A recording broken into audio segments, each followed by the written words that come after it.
का परावर्तन हमने कहाँ पढ़ा? प्रकाश का परावर्तन दर्पण में पढ़ा, जो कि पॉलिश सतह थी, है ना। और परावर्तन में एक बार रिपीट कर लेते हैं अपन कि परावर्तन में क्या होता है कि जब कोई पॉलिश की सतह, जैसे हमने बात की थी समतल दर्पण की बात की थी, इसमें जब प्रकाश की किरण पड़ती है तो वह टकराकर उसी पास में लौट जाती है। इससे हमने क्या बोला था? प्रकाश का परावर्तन। और इसमें ये जो आने वाली किरण है इसको हमने बोला था आपतित किरण। जो परावर्तन, तो इसको हमने क्या कहा था? परावर्तन। यहाँ पर दो कोण बने। जो पहला कोण था आपतित किरण और अभिलंब के बीच, उसको हमने बोला आपतन कोण। और अभिलंब और परावर्तित किरण के बीच जो कोण बना उसको हमने क्या बोला? परावर्तन कोण। तो यहाँ पर ये अभिलंब है, जो सेंटर में पड़ रहा है तो क्या है? अभिलंब। और उसमें हमने दो नियम पढ़े थे। पहला नियम ये था कि आपतन कोण का मान परावर्तन कोण के बराबर होता है। पहला नियम क्या था? आपतन कोण परावर्तन कोण के बराबर के मान के बराबर होता है। और दूसरा नियम क्या था? आपतित किरण, परावर्तित किरण और अभिलंब तीनों एक एक होते हैं। आपतित किरण और परावर्तित किरण, अभिलंब और अभिलंब तीनों एक ही तल पर होते हैं, एक ही तल में होते हैं। ये अपन ने परावर्तन में पढ़ा था, परावर्तन के नियम है। अब यहाँ पर हम क्या देख रहे हैं? दर्पण की बात हो रही है, जो कि पॉलिश है, तभी प्रकाश टकराकर वापस आएगा। ठीक है। अब हम पढ़ेंगे प्रकाश का अपवर्तन। ये समझ में आ गया हमको? अब प्रकाश का जो अपवर्तन है वो किसमें होता है? कांच के आयताकार गुटके में हम समझाएंगे, जो अपन ने प्रैक्टिकल में देखा या देखा। ठीक है।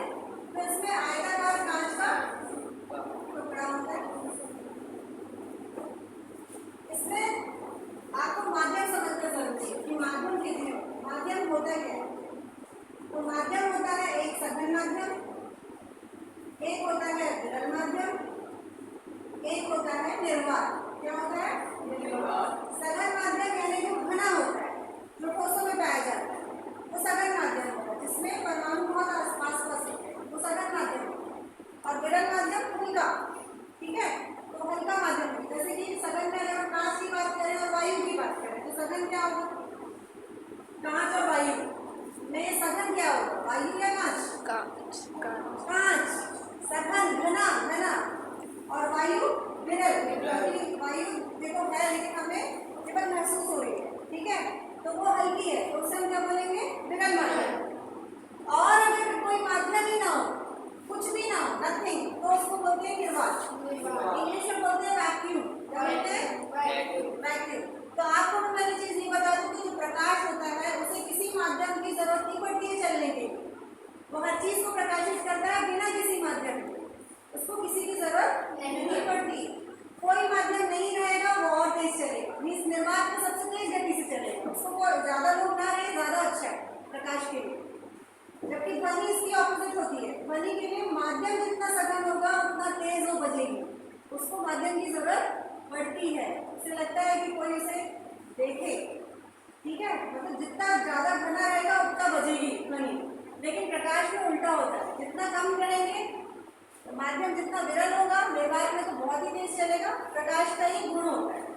जैसा मैंने आपको बताया था, अभी कभी बताया था परसों की क्लास में, कि प्रकाश जो होता है, जैसे सूर्य जो होता है सुबह जब उगता है सारे लोग सोते रहते हैं। प्रकाश आपने सीधी भाषा में याद रखना कि जब सूर्य निकलता है तो सारे लोग क्या होते हैं? सोते रहते हैं। लेकिन क्या सूर्य निकलना बंद करता है? नहीं। वो अपना काम डेली करता है। वो सुबह निकलता है, उससे किसी को कोई मतलब नहीं होता कोई जागे या ना जागे। आप सीधी भाषा में याद रखना है कि प्रकाश को किसी माध्यम की जरूरत नहीं पड़ती, वो और तेजी से चलता है अगर निर्वात हुआ तो। ठीक है। जबकि ध्वनि इसकी ऑपोजिट होती है। अगर हम घंटी बजाते हैं तो वो ज्यादा बजती है, क्योंकि वो ठोस में घनी चीजों में ज्यादा उसको माध्यम की जरूरत पड़ती है, सघन माध्यम की जरूरत पड़ती है। ठीक है। अब आपने माध्यम समझ लिए। अब हम पढ़ रहे हैं प्रकाश का अपवर्तन। अभी हमने पढ़ा परावर्तन, जिसमें पॉलिश सतह की जरूरत पड़ी। यहाँ पर पॉलिश सतह की जरूरत नहीं, सीधे आयताकार वायु है और ये कांच है ना, ये वायु है और ये कांच है। तो ये विरल माध्यम है, ऑब्वियसली अभी आप पढ़ लिए हो, और ये सघन माध्यम आप समझ गए। तो यहाँ पर जब प्रकाश की किरण आयताकार गुटके पर पड़ती है, कांच के आयताकार गुटके पर पड़ती है, तो ये एक अपन यहाँ पर इमेजिन कर लेते हैं कि यहाँ पर भी एक अभिलंब है, तो यह अपने मार्ग से विचलित हो जाती है। मीन्स क्या होती है, अभिलंब की ओर झुक जाती है। तब जब विरल माध्यम से सघन माध्यम की ओर प्रकाश की किरण प्रवेश करती है तो वह अभिलंब की ओर झुक जाती है। दिख रहा है आपको, अभिलंब की ओर झुक जाती है। और जब वह वापस से सघन माध्यम से विरल माध्यम में जाती है, यहाँ भी हम एक कल्पना कर लेते हैं कि ये अभिलंब है, और जब वह सघन से वापस से विरल माध्यम में जाती है तो वह अभिलंब से वापस दूर हट जाती है। इसे भी हम प्रकाश का क्या कहते हैं, अपवर्तन कहते हैं। क्या कहते हैं, अपवर्तन। अब अगर कोई ये बोले कि भाई प्रकाश के अपवर्तन की परिभाषा लिखिए, तो आप उसको सीधे लिख सकते हो कि जब प्रकाश की किरण अपना माध्यम बदलती है तो वह अपने मार्ग से विचलित हो जाती है। इट डजंट मैटर कि अभिलंब की ओर आ रही है या बाहर जा रही है। तब जब तुम कांच और वायु का एग्जाम्पल दोगे तब तो तुम्हें बताना ही पड़ेगा कि भाई अभिलंब से झुकी, बाहर गई तो अभिलंब से हट गई। लेकिन अगर हम अपवर्तन की परिभाषा बता रहे हैं तो हमारे लिए इतना ही कहना काफी है कि जब प्रकाश की किरण अपना माध्यम बदलती है तो वह अपने मार्ग से विचलित हो जाती है। ठीक है, जैसे हम स्कूटरी की भाषा में ये याद कर सकते हैं कि जब हम फोकस्ड होते हैं किसी एक चीज को लेकर कि हमें आज ये चैप्टर पढ़ना है, या मेरा फोकस आज ये है कि मुझे इतने काम कंप्लीट करने हैं। ठीक है, हम फोकस्ड हैं, लेकिन जब हमारे साथ हम अपना माध्यम बदल लेते हैं, मीन्स हमारे साथ कोई लोग अटैच हो जाते हैं, अच्छे या बुरे, तो हमारा जो मार्ग होता है वो थोड़ा सा विचलित हो जाता है। होता है क्योंकि हम जो लक्ष्य निर्धारित करके चलते हैं उसका माध्यम बदल चुका है, हमारे साथ कोई और आ गया, तो उस हिसाब से कंडीशन बदल जाती है। तो आप इसको अपवर्तन के साथ जोड़ के देखना हिंदी भाषा में कि भाई अपवर्तन में प्रकाश की किरण अपने मार्ग से क्यों विचलित हुई। तो आप इसको याद रखोगे, इस चीज से कनेक्ट करोगे तो भूलोगे नहीं। तो अपवर्तन का परिभाषा हम सीधे लिखेंगे कि जब प्रकाश की किरण अपना माध्यम बदलती है तो वह अपने मार्ग से विचलित हो जाती है। अब इसमें भी दो नियम है, बहुत इजी है। अगर आपने परावर्तन का नियम अच्छे से याद कर लिया है, समझ लिया है, तो आप ये समझ लेंगे कि यहाँ देखिए आती हुई किरण क्या होगी, आपतित किरण। क्या होगी, आपतित किरण। आपतित किरण। और ये जो अंदर में ये कौन सी हो गई, अपवर्तित किरण। वहां हमने बोला था परावर्तित किरण, यहाँ हमने क्या बोल दिए, अपवर्तित किरण। और ये अभिलंब दोनों में कॉमन है, ये क्या हो गया, अभिलंब। तो यहाँ पर I1 और ये कोण जो बना वो R बंद कर देते हैं। ये जो दूसरा माध्यम बचा है इसको I2 और यहाँ पर R पुट कर देते हैं। ठीक है, क्योंकि माध्यम दोनों इधर से इधर बदला फिर इधर से इधर बदलते हैं। अब इसके दो नियम है। पहला नियम तो इजी सा है, बहुत इजी है कि आपतित किरण, अपवर्तित किरण और अभिलंब तीनों एक ही तल में होते हैं। तो अगर आपने ये पढ़ा है तो परावर्तित किरण की जगह आपको केवल अपवर्तित किरण कर देना है। तो क्या हो जाएगा पहला नियम कि आपतित किरण, दूसरा अपवर्तित किरण और तीसरा अभिलंब।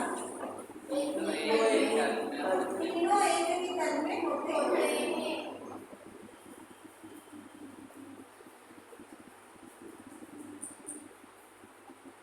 दूसरा नियम ये भी बहुत इजी है।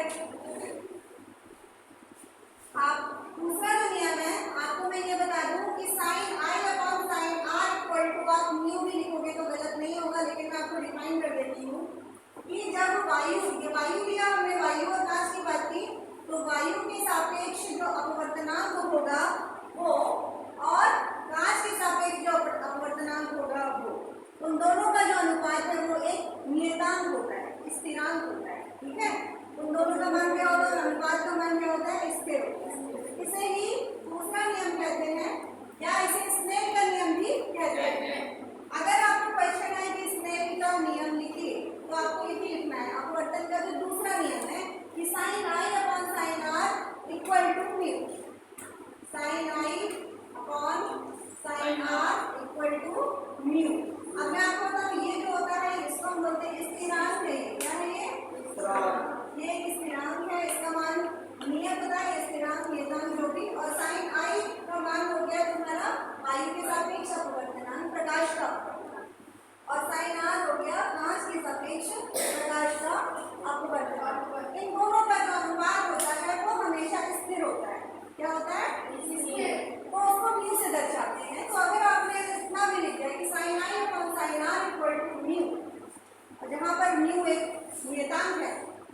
क्या बोल देंगे, स्नेल का नियम और अपवर्तन का सेकंड लॉ। तो आपके यहाँ पे दो प्रश्न तैयार हो गए, एक 2 नंबर का अलग तैयार हो रहा है स्नेल का नियम, क्योंकि स्नेल ने इसको इजाद किया था ये नियम, इसलिए उसका नाम स्नेल का नियम पड़ा, और अपवर्तन का सेकंड लॉ भी आपको याद हो जाएगा। अब अगर आपको साइन, आप अगर एक पूरा थ्योरेटिकल नहीं भी लिख पा रहे हो तो साइन आई अपॉन साइन, आपने डायग्राम ड्रॉ कर लिया तो sine I upon sine R equal to mu भी लिख दोगे सेकंड लॉ में, तो वो गलत नहीं होगा। और यही तुमको किसमें लिख देना है, स्नेल के नियम में, या ऑब्जेक्टिव्स में भी आ सकता है कि sine I upon sine R equal to mu, यह नियम खाली स्थान में दिया था, तो आपको क्या लिखना पड़ेगा, स्नेल, या फिर आ सकता है स्नेल के नियमानुसार खाली स्थान होता है, तो आप क्या लिखोगे, sine I upon sine R equal to mu. या क्या होता है, साइन आई अपॉन कांच के वायु के सापेक्ष अपवर्तनांक और कांच के सापेक्ष अपवर्तनांक का अनुपात किसके कैसा होता है, तो आप क्या लिखोगे, वह एक स्थिरांक होता है, नियतांक होता है या स्थिर होता है। ठीक है, तो ये हो गया हमारे प्रकाश के अपवर्तन का दोनों लॉ। साथों साथ हमने कंपेयर करें किसके, प्रकाश का परावर्तन। तो कंपेयर करते हुए अगर हम अपवर्तन का नियम पढ़ेंगे तो हम इजीली पढ़ेंगे और दोनों में हम डिफरेंशिएशन भी समझ पाएंगे। आपने डिफरेंशिएशन में मुझे बताएगा सबसे बड़ा डिफरेंशिएशन अपवर्तन और परावर्तन में क्या दिख रहा है, सबसे बड़ा कुछ अंतर समझ में आ रहा है, कांच दोनों में है, लेकिन अब आप मुझे बताइए कि सबसे बड़ा अंतर तुमने क्या देखा, दोनों क्लासेस में मैंने बताया आपको कुछ दिख रहा है, इसकी सतह पर कुछ दिख रहा है क्या, ये दर्पण में हो रहा है, सिंपल कांच में हो रहा है, इसमें एक तरफ क्या है, पॉलिश सतह है, इसमें कोई पॉलिशिंग नहीं है, आर पार होके गुजर रही है किरण, यहाँ पर आर पार नहीं हो रही है, क्यों नहीं हो रही, क्योंकि यहाँ पे पॉलिश है, क्योंकि यहाँ दर्पण की बात हो रही है। कौन सा दर्पण है, समतल दर्पण।